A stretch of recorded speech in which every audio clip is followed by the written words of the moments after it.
نريد بناء مدينة هنا في هذا المكان، وسيكون اسمها هليوبوليس مدينة الشمس، وستحمل روح هذا البلد.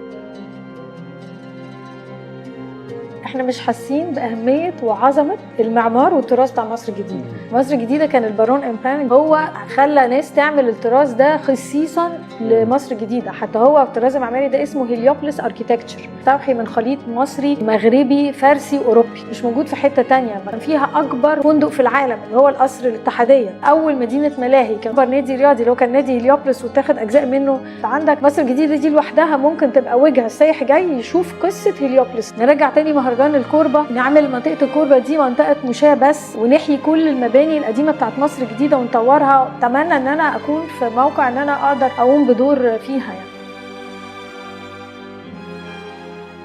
أنا وفاء صبري مرشحة مدينة نصر، مصر الجديدة والنور. اختار صح.